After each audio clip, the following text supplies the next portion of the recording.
Welcome to episode 617, Ernest Garcia III, 10 Lessons.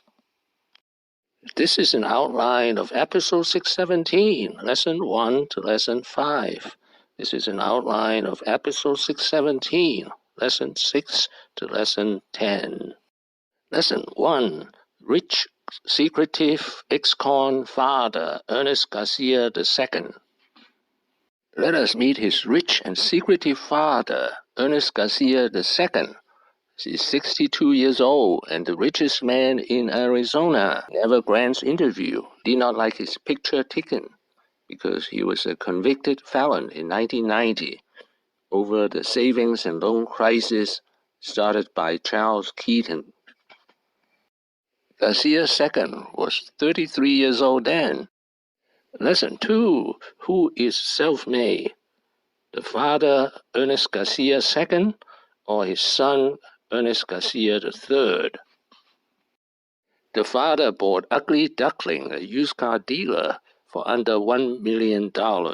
He turned it from 2 locations to more than 100 locations. The father is probably 90% self-made.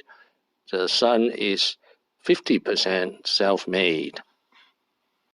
Lesson 3, Innovation. He invented the used car vending machine. Well, just use a token. By the way, he also patented his innovation. Lesson 4, Keep for 7 days. Carvana has a 7-day return policy. So if you're not happy with the car you purchased, you can return it after driving it for 7 days. Lesson 5, the iconic Carvana Tower. I have seen the Carvana Tower. You can see it more than a mile away. Lesson 6, huge market. That's over $1 trillion. Fragmented market. With numbers, but automotive retail is a $1 trillion industry, which, to put that in context, like the whole economy is 15 trillion, the retail economy is 5 trillion. So for every dollar of physical things that are bought and sold in the US, 20 cents of that dollar is car. So the market is massive, incredibly fragmented. There's 60,000 dealers in the US. I mean, 60,000 dealers, that's a tremendous number. The largest one has a 1.6% market share. So competition is really fragmented. Lesson 7, the used car industry has been in stagnation for 75 years. It's actually sort of amazing that culturally we all understand what it means when we talk about a used car salesman, right? And the fact that those jokes exist in our culture suggests that there's a shared experience there that everyone can, resonate with and understand.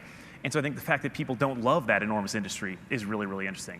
That industry hadn't changed meaningfully in 75 years. The way that you buy a car, you bought them in the 20s, pre-depression, you bought them through a catalog, and then after that it was basically dealerships, and it's been that the entire time. And the process has not meaningfully changed, so there's been huge preference changes by consumers, massive technologies become available that you could utilize, and the change really hadn't followed that industry. And then Lesson 8, value proposition. He said he's saving consumers $1,500 per car. Selling cars, but we're doing something we think makes the world a little bit better, and that people that buy cars from us save $1,500, they save 4 hours at a dealership, they get treated like an adult, they get 7 days to kind of decide if they want to return the car. And so in all kind of the important decisioning dimensions, we think that customers are meaningfully better off. And Lesson 9, unit economics and delivery. Wide margin.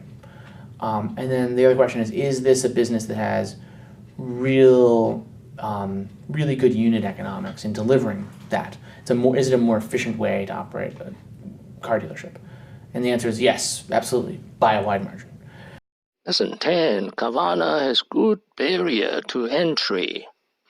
And then the last question would be, are there barriers to competition here that will allow you to preserve those economics over time? And the answer is, it seems to be, absolutely. This is an immensely difficult business to duplicate, and it gets much, much harder in the presence of Carvana.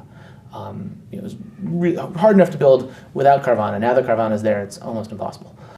Thank you for watching. Please subscribe and leave your comments and questions below. Wishing everyone peace and prosperity.